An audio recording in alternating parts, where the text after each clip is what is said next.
ছোট একটি গ্রাম যেখানে মাত্র ১৩টি পরিবার ছিল। এই গ্রামে রাজেন্দ্র চৌধুরী ও সুনিতা চৌধুরী নামে এক দম্পতি বসবাস করতেন। তাদের মেয়ে তানিশা এবার মাধ্যমিক পরীক্ষায় অংশগ্রহণ করতে চলেছিল। তানিশা পড়াশোনায় খুব ভালো না হলেও দেখতে খুব সুন্দর ছিল। গায়ের রং ছিল অনেক ফর্সা। তাদের পরিবারে দারিদ্র্য ছিল, কিন্তু তানিশার ব্যক্তিত্ব এমন ছিল যে তার সৌন্দর্য সবাইকে মুগ্ধ করত। বলা হয়, ঈশ্বর সকলের জন্য সবকিছু সমানভাবে দেন না, তবে কাউকে বিশেষ কোনো গুণ দিয়ে দেন। তানিশা ছিল খুবই দরিদ্র ঘরের মেয়ে, কিন্তু তার সৌন্দর্য এতটাই নজরকাড়া ছিল যে অনেকেই তার সঙ্গে বিয়ে করার ইচ্ছা প্রকাশ করত। তানিশার একটি খুব ভালো বন্ধু ছিল, তার নাম ছিল প্রিয়া। প্রিয়া ও তানিশা একে অপরের খুব ঘনিষ্ঠ ছিল। তারা প্রতিদিন একসঙ্গে স্কুলে যেত। প্রিয়া ছিল খুবই প্রাণবন্ত এবং সবসময় তানিশাকে উৎসাহ দিত। একটি মফস্বল এলাকার স্কুলে তানিশা ও প্রিয়া নামের দুই বান্ধবী পড়াশোনা করত। তানিশা ছিল খুবই শান্ত স্বভাবের, আর প্রিয়া ছিল চটপটে এবং একটু চালাক প্রকৃতির। স্কুলে প্রিয়ার খুব জনপ্রিয়তা ছিল, কারণ তার সাহসিকতা এবং আত্মবিশ্বাস। সে ২০ জন ছেলে তার প্রতি আকৃষ্ট ছিল, আর এটা নিয়ে প্রিয়া বেশ গর্ববোধ করত। নতুন কোনো ছাত্র স্কুলে যোগ দিলেই প্রিয়া তার আশেপাশে ঘুরে বেড়াত। ধীরে ধীরে ছেলেরা তার সঙ্গে বন্ধুত্ব করতে চাইত এবং তার প্রভাবে পড়ত। তবে প্রিয়া কখনো একজনের সঙ্গে ১০ দিনের বেশি সম্পর্ক রাখত না। এই বিষয়গুলো তানিশার একেবারেই ভালো লাগত না, আর সে পেশমুখী প্রিয়াকে বোঝানোর চেষ্টা করত। কিন্তু প্রিয়া মজা করে বলত, ছেলেরা এমনিতেই পাগল, আর আমাকে এই সুযোগটা নিতে দাও। নতুন জামাকাপড়, টাকা সবকিছুই তো পাই। প্রিয়া আরও বলত যে সে স্কুলের পরীক্ষাগুলোতে এমনভাবেই পাশ করেছে। আমি তো ৮ম থেকে ১০ম শ্রেণী পর্যন্ত এইভাবে পাশ করেছি। একবার আমাদের গণিতের শিক্ষক কৌশিক স্যার আমাকে সাহায্য করেছিলেন। বলার সময় প্রিয়ার গলায় এক ধরনের হাসি ফুটে উঠত। তানিশা অবাক হয়ে তাকে বলত, কিভাবে তুমি এমন কাজ করতে পারো? ওরা আমাদের শিক্ষক। প্রিয়া হেসে উত্তর দিত, গণিত আমার একেবারেই ভালো লাগে না, তাই একটু বুদ্ধি খাটিয়ে কাজ চালিয়েছি। তানিশা আরও প্রশ্ন করত, তাহলে এবার কি করবে? এখন তো বোর্ড পরীক্ষা, সেখানে স্কুলের শিক্ষকেরা আর সাহায্য করতে পারবে না। প্রিয়া উত্তর দিত, দেখি কি হয়, সময়মতো ব্যবস্থা করে নেব। প্রিয়া ও তানিশা একই ক্লাসের ছাত্রী ছিল। একদিন প্রিয়া তানিশাকে বলল, তুই আমার ভালো বন্ধু, তাই বলছি। পরীক্ষার দায়িত্বে যে থাকবেন তিনি আমাদের গণিত শিক্ষক কৌশিক স্যারের পরিচিত। শনিবার স্যার তার সঙ্গে আমার দেখা করাবেন।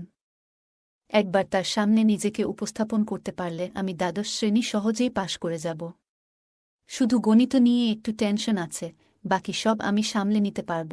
এই কথোপকথনের পর তারা দুজনে নিজ নিজ বাড়ি চলে গেল। কিন্তু তানিশার মন থেকে প্রিয়ার কথা কিছুতেই মুছতে পারছিল না। সে নিজের মনে বলল, এটা তো মোটেও সঠিক নয়। প্রিয়া পাগলের মতো আচরণ করছে। এসব করে সে কোথায় যাচ্ছে?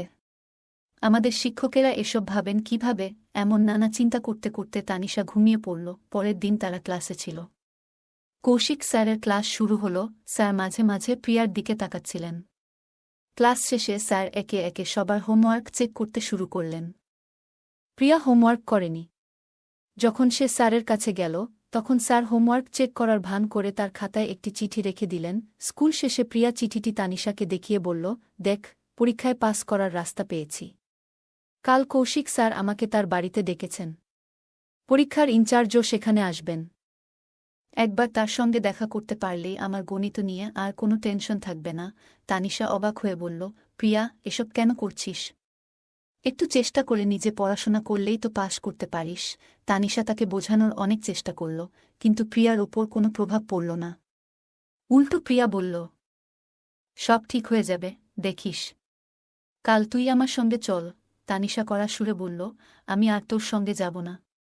তুই যা করার কর, আমাকে এসবের মধ্যে টানবি না। প্রিয়া কিছুক্ষণ চুপ করে থেকে বলল, ঠিক আছে, স্যারের বাড়ির কাছেই একটা মাঠ আছে, তুই সেখানে থাকিস। প্রয়োজন হলে আমি তোর কাছে চলে আসব। তানিশা অনিচ্ছা সত্ত্বেও রাজি হয়ে গেল।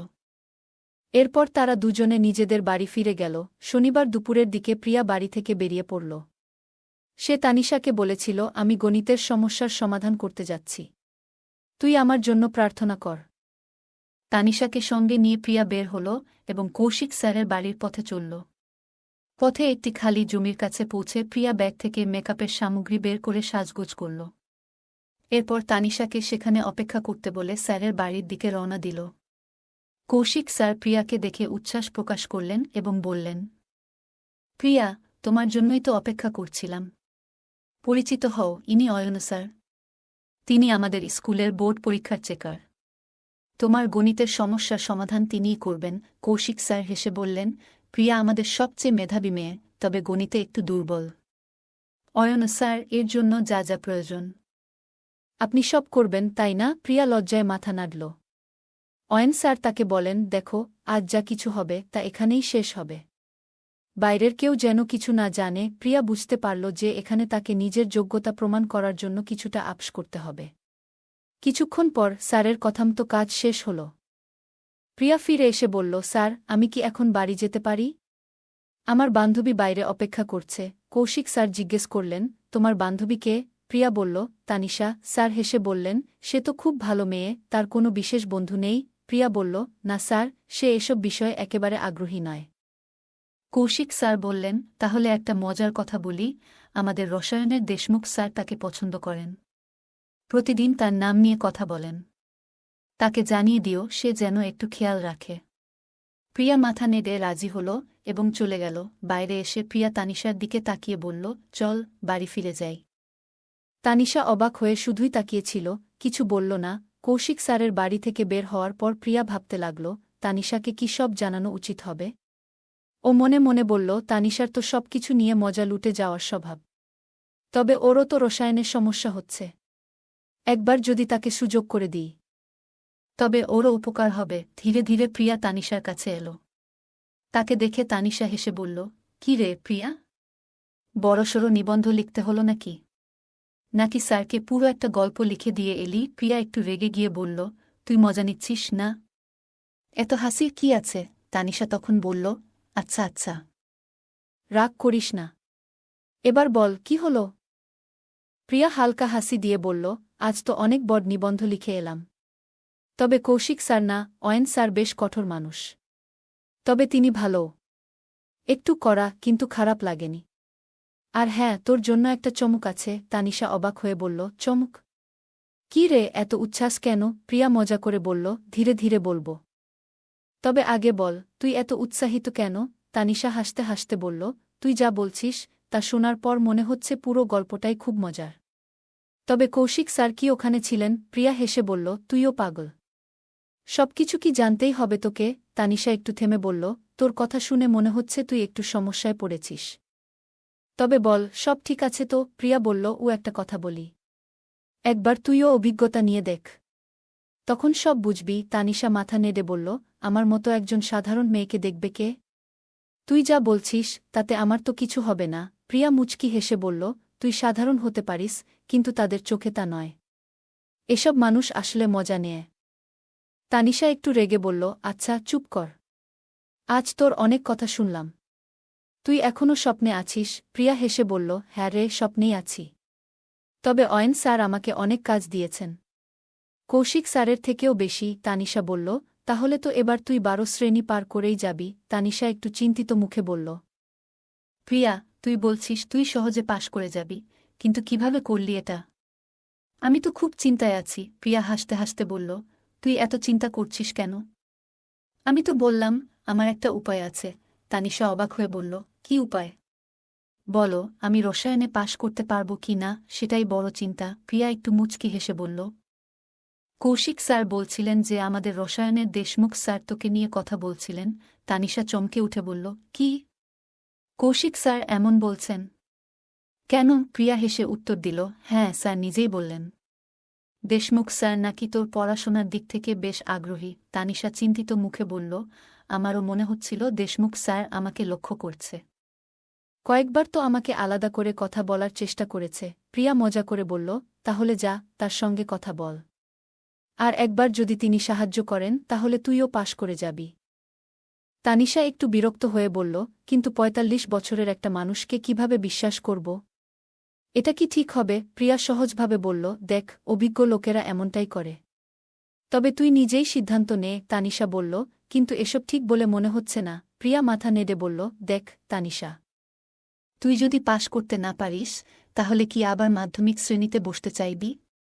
বাড়িতে কত চাপ পড়বে সেটা ভেবে দেখো। তানিশা বলল, ঠিক বলেছিস। বাড়ির লোকেরা এত কষ্ট করে পড়াচ্ছে, যদি পাশ না করতে পারি খুব সমস্যা হবে। প্রিয়া হেসে বলল, তাহলে এবার সিদ্ধান্ত নিয়ে ফেলো। তানিশা একটু ভেবে বলল, ঠিক আছে, তবে আমার চিন্তা একটাই, যদি উনি পরে অন্য কাউকে এসব বলেন। প্রিয়া হেসে বলল, আরে দেশমুখ স্যার নিজে দুধে ধোয়া তুলসী পাতা নয়। ফিজিক্সের শিবানী ম্যাডামের সঙ্গে কতবার ল্যাবে দেখা গেছে তাকে। তুই ভাবিস না আমি জানি কিভাবে এসব সামলাতে হয়। তানিশা বলল, কি বলছিস প্রিয়া? এ কেমন স্কুল? আমার তো মাথা খারাপ হয়ে যাচ্ছে। প্রিয়া মজা করে বলল, দেখ, এইসব চিন্তা ছেড়ে দে, মাথা ঠান্ডা রাখো, সব সমস্যাকে মিক্সারে দিয়ে গুড়িয়ে ফেলো, তারপর দেখ কত আরাম পাবি। তানিশা চিন্তিত মুখে বলল, আমি একটু ভাবব। এটা সহজ সিদ্ধান্ত নয়। রাজারানী হয়ে থাকার স্বপ্ন ত্যাগ করে এমন কিছু করাটা সহজ নয়। প্রিয়া মুচকি হেসে বলল, দেখো, তুই যা খুশি করো, তবে মনে রাখিস পাশ করাটা জরুরি, আর জীবন চলার জন্য এইটুকু ত্যাগ করতেই হবে। প্রিয়া বলল, দেখ তানিশা, আমি তো তোকে বলেই দিলাম, এখন এটা তোর সিদ্ধান্ত, তুই কি করবে সেটা নিজেই ভেবে নে। তবে কৌশিক স্যারকে জানাতে হলে আগে থেকে বলে দিস। তানিশা বলল, ঠিক আছে প্রিয়া, এবার চলো, অনেক দেরি হয়ে গেছে। প্রিয়া ক্লান্ত মুখে বলল, ঠিক বলেছিস, আমিও একটু বিশ্রাম নিতে চাই, পা দুটো এত ব্যথা করছে। এরপর দুজনে নিজেদের বাড়ির দিকে হাঁটা দিল। তানিশা বাড়ি ফিরেও প্রিয়ার কথাগুলো মনে মনে ভাবতে লাগল।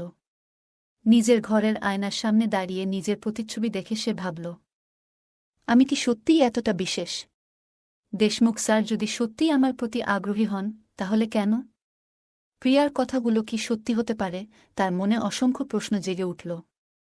পুরুষেরা কেন এমন করে? কেন তারা এত পাগল হয়ে যায়? এমন সময় তার মায়ের ডাকে তার চিন্তার ভাঙন ঘটল।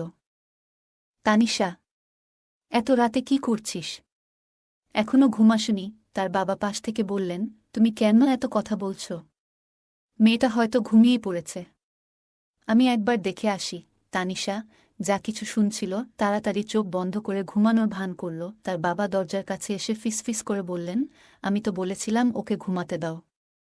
তার মা বললেন, ঠিক আছে, ঠিক আছে, চুপ থাকো। বাবা আবার বললেন, যদি ঘুমিয়েই থাকে তাহলে আর কথা বলো না, চলো এবার নিজেরাও ঘুমাই। মাও বললেন, চলো, দেরি হয়ে গেছে। বাড়ির অন্য ঘরে থাকা তানিশা তাদের কথাগুলো মন দিয়ে শুনছিল।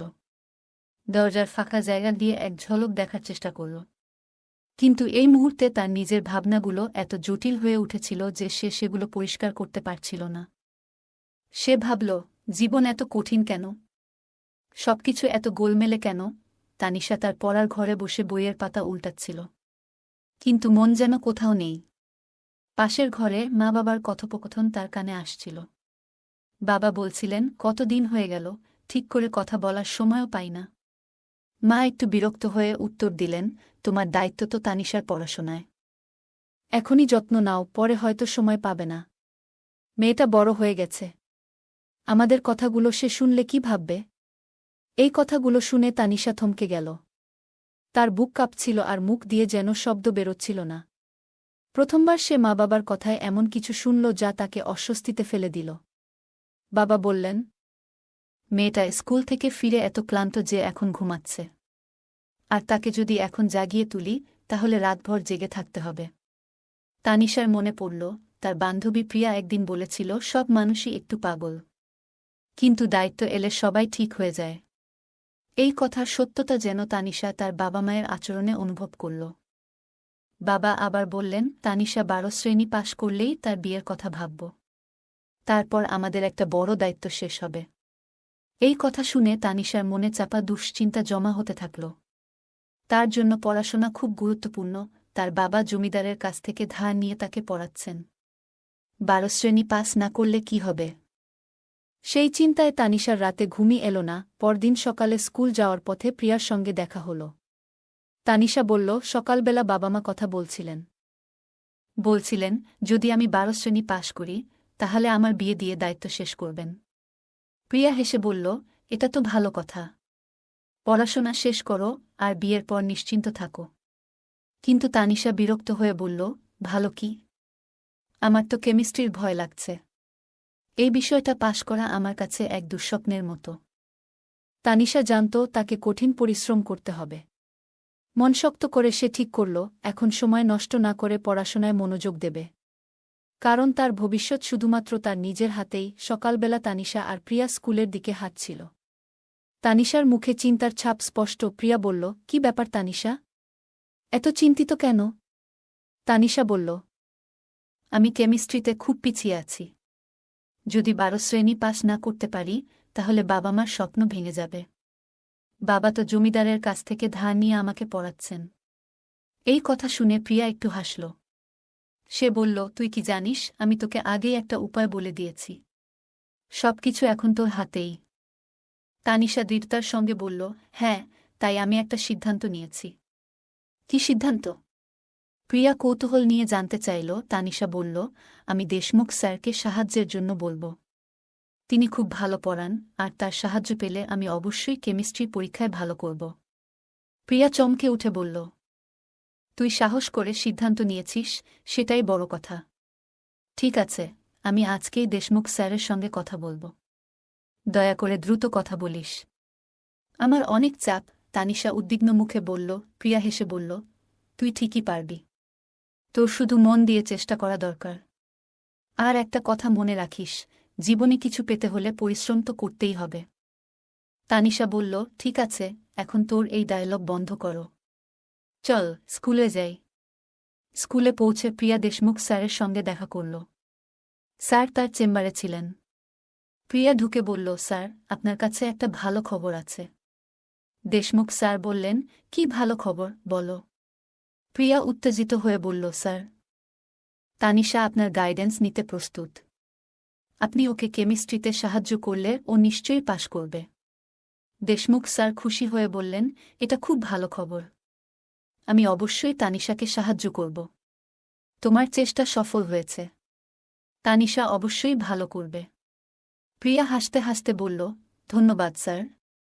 আমি জানতাম আপনি রাজি হবেন। প্রিয়া আর তানিশা একসঙ্গে ক্লাসে বসেছিল। প্রিয়া হঠাৎ বলল, তুই কি জানিস? দেশমুখ স্যার তোকে নিয়ে খুব চিন্তিত। তানিশা অবাক হয়ে বলল, আমি? কেন? আমি তো কিছু করিনি। প্রিয়া হেসে বলল, তিনি চান তুই পরীক্ষায় ভালো করো। তোকে নিয়ে তার অনেক আশা। ক্লাসে ঢুকে দেশমুখ স্যার বললেন, গুড মর্নিং সবাই। আজ আমরা নতুন একটা বিষয় শিখব। সবাই একসঙ্গে উত্তর দিল, গুড মর্নিং স্যার। তানিশা স্যারের দিকে তাকিয়ে রইল। তার মনে হল স্যার অনেক পরিশ্রম করেন। ৪৫ বছর বয়স হলেও তিনি যথেষ্ট উদ্যমী। ক্লাস চলাকালীন হঠাৎ স্যারের নজর পড়ল তানিশার দিকে। তিনি বললেন, তানিশা, দাঁড়াও। আমার প্রশ্নের উত্তর দাও। তানিশা তোতলাতে শুরু করল। তার মনোযোগ ক্লাসে ছিল না। স্যার বললেন, পিরিয়ডের পরে আমার সঙ্গে দেখা করো। তানিশার মন ভারাক্রান্ত হয়ে গেল। পিরিয়ড শেষ হওয়ার পর তানিশা স্যারের কেবিনে গেল। স্যার জিজ্ঞাসা করলেন, তোমার পড়াশোনায় এত অন্যমনস্ক কেন? তানিশা মাথা নিচু করে বলল, স্যার, কেমিস্ট্রির জন্য আমি খুব দুশ্চিন্তায় আছি। যদি আমি পরীক্ষায় ফেল করি তাহলে বাবা মার স্বপ্ন ভেঙে যাবে।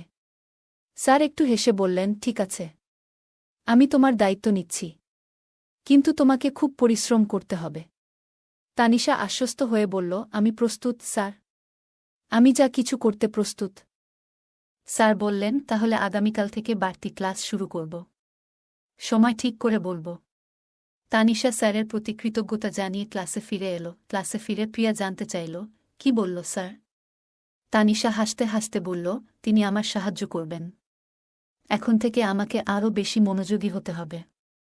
প্রিয়া হেসে বলল, তাহলে তুই নিশ্চিত সফল হবি। আমি জানি তুই পারবি। তানিশা সেদিন থেকে মন দিয়ে পড়াশোনা শুরু করল। তার মনে একটাই লক্ষ্য, পরীক্ষায় ভালো ফল করে বাবা মার মুখ উজ্জ্বল করা। স্কুল ছুটির পর তানিশা আর প্রিয়া একসঙ্গে হাঁটছিল।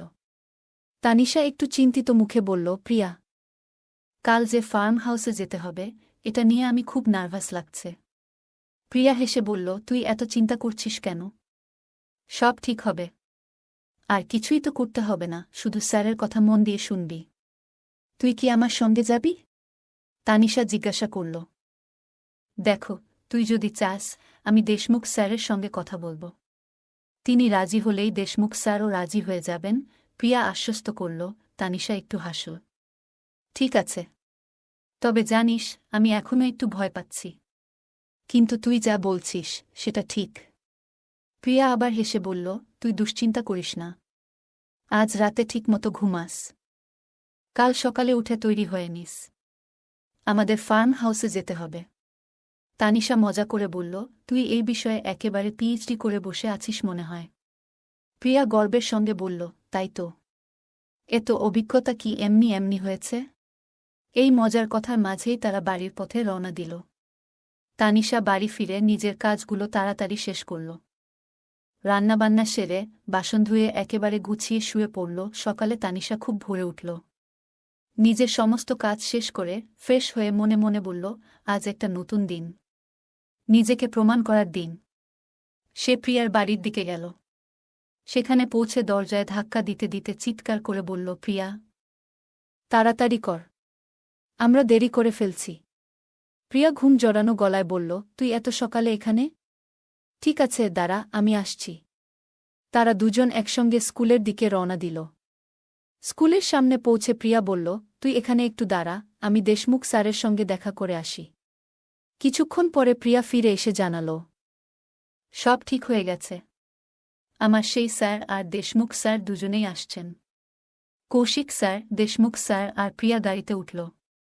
কিছুক্ষণ পর তারা তানিশার কাছে পৌঁছাল। সবার সঙ্গে তানিশাও গাড়িতে উঠল। তাদের গন্তব্য ছিল গ্রামের বাইরে থাকা এক শান্ত ফার্ম হাউস। ফার্ম হাউসে পৌঁছে দেশমুখ স্যার আর প্রিয়া একটি আলাদা ঘরে গেলেন। তানিশা আর কৌশিক স্যার একটি রুমে বসে পড়াশোনা নিয়ে আলোচনা শুরু করল। ফার্ম হাউসে পৌঁছানোর পর দেশমুখ স্যার এবং প্রিয়া একটি ঘরে গেলেন। দেশমুখ স্যার তানিশাকে নিয়ে অন্য একটি ঘরে ঢুকলেন। ঘরে ঢুকে তানিশা চারপাশটা দেখল। মেঝেতে নরম কার্পেট, জানালা দিয়ে আসা হালকা বাতাস, সবকিছু যেন স্বপ্নের মতো মনে হচ্ছিল। নিজের ভেতরে একটু নার্ভাস অনুভব করছিল তানিশা। ভাবছিল, পরীক্ষায় পাস করার জন্য আমি যে সিদ্ধান্ত নিয়েছি তা কি সঠিক? আমি কি ঠিক পথে আছি? এমন সময় দেশমুখ স্যার জিজ্ঞাসা করলেন, তানিশা, তুমি কি একটু ভয় পাচ্ছ? তানিশা সৎভাবে উত্তর দিল, হ্যাঁ স্যার, একটু তো লাগছেই। দেশমুখ স্যার হেসে বললেন, দেখো, ভয়ের কিছু নেই। আমি তোমাকে সাহায্য করার জন্যই এখানে এসেছি। তুমি মন দিয়ে পড়াশোনা করো, বাকিটা আমি দেখব। তানিশা কিছুটা শান্ত হল। সে জিজ্ঞাসা করল, স্যার, আপনি কি নিশ্চিত আমি পাস করতে পারব? দেশমুখ স্যার দৃঢ়ভাবে বললেন, হ্যাঁ, আমি প্রতিশ্রুতি দিচ্ছি যে তোমার পাস করা আমার দায়িত্ব। তবে একটা কথা মনে রাখবে, পরিশ্রম ছাড়া কোনো কিছুর ফল পাওয়া যায় না। তাই মনোযোগ দিয়ে কাজ করো। তানিশা মাথা নেড়ে সম্মতি জানাল। সে অনুভব করল, তার ভয়ের পরিবর্তে ধীরে ধীরে আত্মবিশ্বাস বাড়ছে। ঘরটির নিরিবিলি পরিবেশে দেশমুখ স্যার পড়াশোনার পরিকল্পনা শুরু করলেন। তানিশাও মন দিয়ে তার নির্দেশ শুনতে শুরু করল। দেশমুখ স্যার তানিশার দিকে তাকিয়ে বললেন, জীবনে কোনো কিছু বিনা পরিশ্রমে পাওয়া যায় না। আজ তোমার সুযোগ এসেছে নিজেকে প্রমাণ করার। তুমি কি প্রস্তুত? তানিশা নির্বে মাথা নাড়ল। তবে তার মনের ভেতর এক ধরনের অজানা ভয় কাজ করছিল। দেশমুখ স্যার পাশে বসে তাকে আশ্বস্ত করলেন, তানিশা, মনোযোগ দাও। পরীক্ষায় ভালো ফলাফল করার জন্য এই পড়াশোনা খুব জরুরি। আমি জানি তোমার ভেতর সাহস আছে, তাই তুমি এটা করতে পারবে। তানিশা শান্তভাবে বলল, স্যার, আমি চেষ্টা করব। তবে এটা আমার জীবনে প্রথমবার। দেশমুখ স্যার হেসে বললেন, আমি আছি তোমার পাশে। সবকিছু ঠিকঠাক হবে। শুধু নিজের ওপর ভরসা রাখো। অন্য ঘরে প্রিয়া এবং কৌশিক স্যার আলোচনা করছিলেন। তাদের কথার শব্দ এই ঘরেও শোনা যাচ্ছিল। দেশমুখ স্যার তানিশাকে বুঝিয়ে বললেন, তোমার বন্ধু প্রিয়া কতটা পরিশ্রম করছে দেখো। আমিও চাই তুমি নিজের সর্বোচ্চটা দাও। তানিশা মাথা নাড়ল। সে ধীরে ধীরে নিজের ভয় কাটিয়ে উঠতে লাগল। কয়েক ঘণ্টার নিবিড় অধ্যবসায়ের পর দেশমুখ স্যার বললেন, তোমার পড়ার অগ্রগতি দেখে আমি খুশি। আজ অনেকটা শেখা হয়েছে। এদিকে স্কুল ছুটির সময় ঘনিয়ে এল। প্রিয়া এসে তানিশার সঙ্গে কথা বলল, তোমার কেমন লাগছে? তানিশা মুচকি হেসে বলল, অনেক ভালো। মনে হচ্ছে সবকিছু সহজ হয়ে যাবে। পরীক্ষার প্রস্তুতি শেষ করে তারা বাড়ি ফিরল। সেই দিনগুলো কঠোর অধ্যবসায়ে কেটে গেল। অবশেষে পরীক্ষা হল। রেজাল্টের দিন এসে গেল। তানিশা আর প্রিয়া নিজেদের ফলাফল দেখতে স্কুলে গেল। প্রিয়া খুশিতে চিৎকার করে উঠল, তানিশা, তোমার কেমিস্ট্রিতে এত ভালো নম্বর! তুমি তো দ্বিতীয় স্থান অর্জন করেছ স্কুলে। তানিশার চোখ ভরে গেল আনন্দে। সে বলল, শেষমেশ আমার পরিশ্রম ফল দিয়েছে। আমার বাবাও আজ খুব খুশি হবেন। স্কুলে তানিশার সাফল্য উদ্যাপন করা হল। তার সম্মানে একটি সংবর্ধনার আয়োজন করা হল।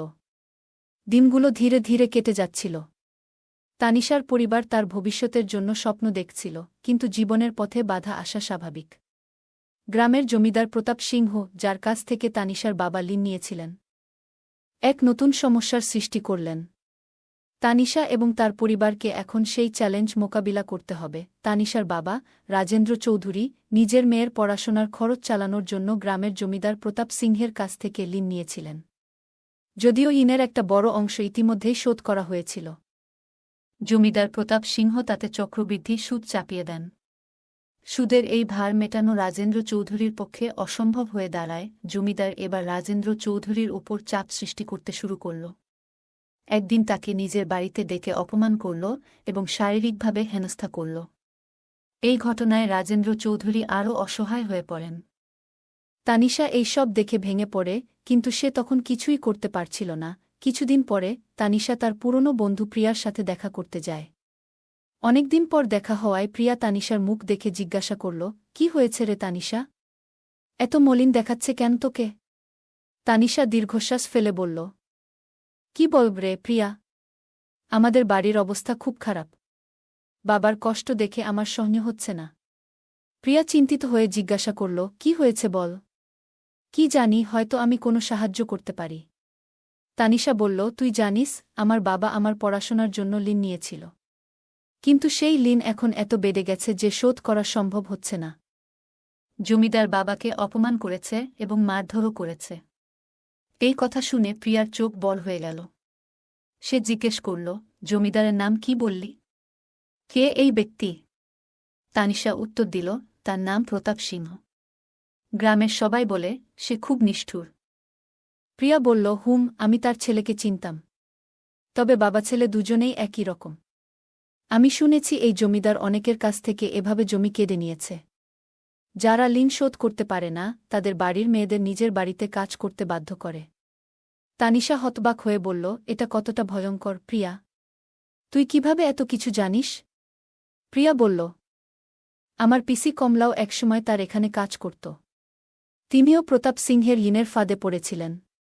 একবার বাগান করার জন্য পিসি তার কাছ থেকে টাকা ধার নিয়েছিলেন, আর তারপর এই দুর্বিপাকে পড়েন।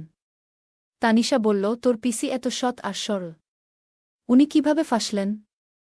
প্রিয়া বলল, পিসির এক বন্ধু ছিল, প্রিয়াঙ্কা। সেই তাকে ভুল পথে চালিত করেছিল। পরে সবাই তাকে একা ফেলে পালিয়ে যায়। পিসি বহু কষ্ট করে সেই অবস্থার থেকে বেরিয়ে আসেন।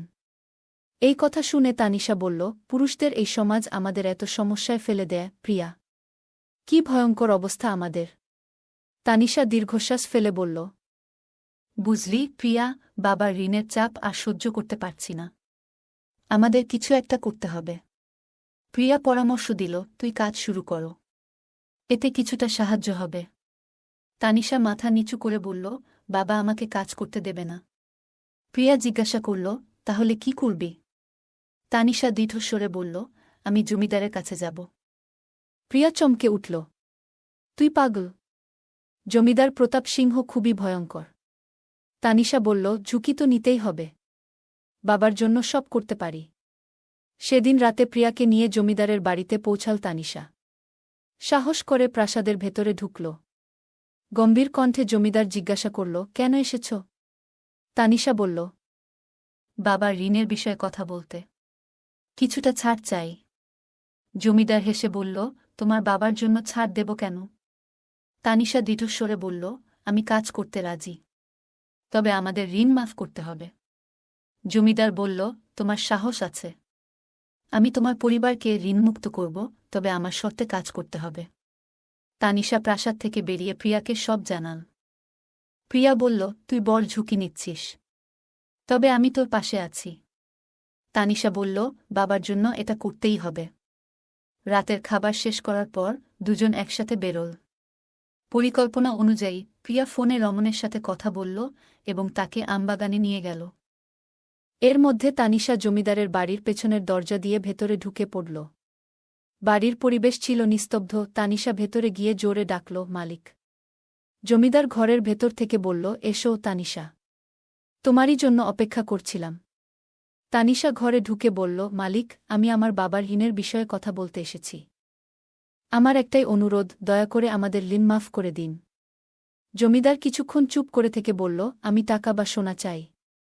তা পেলে তোমার বাবার ঋণ মাফ করে দেব। তানিশা মাথা নিচু করে বলল, মালিক, এটা আমার বাবাকে বলবেন না। কেবল ঋণ মাফ করে দিন। জমিদার মুচকি হেসে বলল, ঠিক আছে, আমি তোমার বাবার জন্য আরও কিছু সাহায্য করব। তবে তোমার কথা রাখার দায়িত্ব তোমার। পরদিন সকালে জমিদার রাজেন্দ্র চৌধুরীকে ডেকে বলল, আপনার ঋণ মাফ করে দিলাম। তানিশা খুব ভালো মেয়ে, তার জন্যই এই কাজটা করলাম। জমিদার আরও কিছু অর্থ দিল রাজেন্দ্র চৌধুরীকে, যা তিনি মেয়ের ভবিষ্যৎ গড়ার জন্য ব্যাংকে জমা রাখলেন। তানিশার বয়স তখন 21। এদিকে প্রিয়ার জন্যও ভালো একটি সম্পর্ক ঠিক করা হচ্ছিল। দুজনের জীবন ধীরে ধীরে পরিবর্তনের পথে এগিয়ে চলল। শিবা রাহু পঞ্চম শ্রেণী পর্যন্ত পড়াশোনা করেছে, আর তানিশা দ্বাদশ শ্রেণীতে দ্বিতীয় স্থান অর্জন করেছিল। রামধন রাহুর কাছে তানিশাকে প্রথম দেখাতেই পছন্দ হয়। শিবা রাহু এবং তানিশার সম্মতিতে সম্পর্কটি ঠিক হয় এবং বিয়ের তারিখও নির্ধারিত হয়। পুরো বিয়ের খরচ রামধন রাহু নিজেই বহন করেন। বিয়ের রাতে তানিশা অধীর আগ্রহে শিবা রাহুর অপেক্ষা করছিল। অনেক রাত হয়ে যাওয়ার পর শিবা ফিরে এলো, কিন্তু মদ্যপ অবস্থায়। এটি দেখে তানিশার মন ভেঙে যায়, কারণ তার বিয়ের রাত নিয়ে অনেক স্বপ্ন ছিল। তখন তানিশা তার স্বামীকে জিজ্ঞাসা করল, আপনি কি মদ খান? শিবা বলল, হ্যাঁ, আমি প্রতিদিন খাই। তানিশা কাতর কণ্ঠে বলল, আজকের দিনে অন্তত মদ খাওয়া উচিত ছিল না। শিবা উত্তর দিল, কেন? আমি প্রতিদিন মদ খাই, এটাই আমার অভ্যাস। এই বলে শিবা তানিশাকে জোর করে কাছে টানল, আর সেই মুহূর্তে তানিশার কাচের চুড়ি ভেঙে যায়। তানিশার মন আরও ভারাক্রান্ত হয়ে পড়ে, আর সে মাথা নিচু করে নিজের হাঁটুর উপর রেখে কান্নায় ভেঙে পড়ে।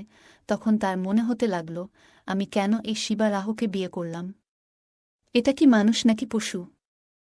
তানিশা তার শৈশবের বাড়ির কথা মনে করতে লাগল এবং কান্না করতে করতে ঘুমিয়ে পড়ল। বিয়ের পর তানিশা বুঝতে পারে তার অধিকারগুলো তাকে দেয়া হচ্ছে না। শিবা শুধুমাত্র তার নিজের প্রয়োজনে তানিশার কাছে আসে। একদিন সকালে শিবা আবারও রাগী স্বরে তানিশাকে ডেকে তার ঘরে আসে। তানিশা বাইরে বসেছিল, আর তার শ্বশুর রামধন রাহু যোগ ব্যায়াম করছিলেন। তানিশা ধীরে ধীরে তার শ্বশুরের কাছে গিয়ে বলল, বাবা, আপনি প্রতিদিন যোগ ব্যায়াম করেন? রামধন রাহু হাসি মুখে বললেন, হ্যাঁ বুমা। আর তুমি এত সকালে উঠে পড়লে কেন? তানিশা বলল, ঘুম আসছিল না, তাই বেরিয়ে এলাম। রামধন বললেন, বাইরে ঠান্ডা আছে, ঘরে গিয়ে বিশ্রাম করো। তানিশা হেসে বলল, আমার ঠান্ডা লাগছে না বাবা, আপনি তো অনেক ফিট দেখাচ্ছেন। আপনার বয়স কত? রামধন গর্বের সঙ্গে বললেন, 50 বছর বুমা। কিন্তু যোগ ব্যায়াম করার জন্য শক্তি ধরে রেখেছি। শ্বশুরের শারীরিক ক্ষমতা দেখে তানিশা মুগ্ধ হয়ে যায়। তার মনে হয় তার শ্বশুর তার স্বামীর থেকে অনেক দিকেই শ্রেষ্ঠ। রামধন তাকে জিজ্ঞেস করলেন, কি হল বোমা, তুমি এত চুপচাপ কেন? তানিশা বলল, না কিছু না বাবা, আসলে এখানে বসতেই ভালো লাগছে, ঘরে যেতে ইচ্ছে করছে না। রামধন বললেন, ঠিক আছে, তুমি বসো, আমি আবার যোগব্যায়াম শুরু করি। এই বলে তিনি যোগব্যায়াম করতে শুরু করলেন, আর তানিশা পাশে বসে চুপচাপ তাকে দেখতে লাগল। শ্বশুরের দৃঢ় শরীর দেখে তানিশার মনে ভালো লাগা তৈরি হয়। এভাবে প্রতিদিন সকালে তানিশা উঠে শ্বশুরের যোগব্যায়াম দেখা শুরু করে, কিন্তু সমাজের বদনামের ভয়ে কিছু বলতে পারে না। এক রাতে তানিশা শ্বশুরের ঘর থেকে কিছু আওয়াজ শুনতে পায়। কৌতূহলবশত সে দরজার কাছে গিয়ে শোনার চেষ্টা করে। রামধন বলছিলেন, পার্বতী, কিছু বলো না। এমন নীরব থেকে আর কতদিন চলবে? পার্বতী ক্লান্ত স্বরে বললেন, চুপ করে ঘুমাও, সময় নেই এসবের জন্য। রামধন হতাশ হয়ে বললেন, তোমার এই উপবাস আর নির্লিপ্ততায় আমার দম বন্ধ হয়ে যাচ্ছে। পার্বতী রাগান্বিত গলায় বললেন, চুপ থাকো, ঘুমাও। রামধন কোনো কথা না বলে শান্ত হয়ে গেলেন। তানিশা বিষয়টি বুঝতে পারল যে তার শ্বশুরও নিজের দাম্পত্য জীবনে সুখী নয়। সেই দিন থেকেই তানিশা তার শ্বশুরের প্রতি তার আচরণে কিছু পরিবর্তন আনে। এক সকালে রামধন তাকে জিজ্ঞেস করলেন, বুমা, তোমার শাশুড়ি কোথায় গেছে? তানিশা সকালে রান্নাঘরে কাজ করছিল, আর তার শ্বশুর রামধন রাহু উঠোনে বসে গাছ পরিষ্কার করছিলেন। তানিশা তাকে দেখে কাছে গিয়ে বলল, বাবা, মা মন্দিরে গেছেন তো? রামধন বললেন, হ্যাঁ বুমা, তার উপবাস চলছে। তানিশা মৃদু হেসে বলল, আপনার মুখ দেখে মনে হচ্ছে আপনি একটু ক্লান্ত, আমি চা নিয়ে আসি। রামধন মাথা নাড়লেন, ঠিক আছে। কিছুক্ষণ পর তানিশা চা নিয়ে এলে দুজনেই চুপচাপ বসে চা খেতে লাগল। এমন সময় পার্বতী তানিশার শাশুড়ি এসে বললেন, আমি আর শিবা দুদিনের জন্য মন্দিরে যাচ্ছি। বাড়ি ঠিকমতো দেখে রাখবে। রামধন বললেন, তোমার মা ছেলে একসঙ্গে যাচ্ছ, তাহলে বাড়ির কাজ কে সামলাবে? তানিশা হেসে বলল, বাবা, আমি তো আছি। আপনি নিশ্চিন্ত থাকুন। পরের দিন পার্বতী আর শিবা মন্দিরে চলে গেলেন। বাড়িতে তখন শুধুমাত্র তানিশা আর রামধন ছিলেন।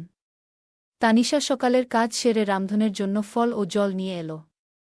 রামধন বললেন, তোমার শাশুড়ি চলে যাওয়ায় তুমি খুব ব্যস্ত হয়ে পড়েছ, তাই না? তানিশা বলল, না বাবা, বাড়ির কাজ করা তো আমার দায়িত্ব, আপনি বরং বিশ্রাম নিন। রামধন মৃদু হেসে বললেন, তুমি অনেক যত্নশীল মেয়ে, তোমার মতো মেয়েকে বুমা হিসেবে পেয়ে আমরা ভাগ্যবান। তানিশা মাথা নিচু করে হাসল। এরপর থেকে তারা দুজনেই প্রতিদিন নিজেদের কাজ সেরে বাড়ি পরিষ্কার এবং সময় কাটাতে শুরু করল। এভাবেই তানিশার জীবন চলতে থাকল। অপরদিকে প্রিয়ারও বিয়ে হয়েছে, সেও তার বিবাহিত জীবনে সুখী নয়। বন্ধুরা, গল্পটা কেমন লাগলো জানাতে ভুলবেন না। এই রকম আরও গল্প শুনতে চাইলে কমেন্টে জানাও। বন্ধুরা, যদি এই গল্পটি ভালো লেগে থাকে তাহলে দয়া করে ভিডিওটি লাইক করুন এবং আমাদের চ্যানেলটি সাবস্ক্রাইব করুন। পাশে থাকা বেল আইকনটি প্রেস করুন, যাতে করে আমরা যখনই নতুন ভিডিও আপলোড করি তার নোটিফিকেশন সবার আগে আপনার কাছে পৌঁছে যায়। ধন্যবাদ, দেখা হবে আমাদের পরবর্তী ভিডিওতে।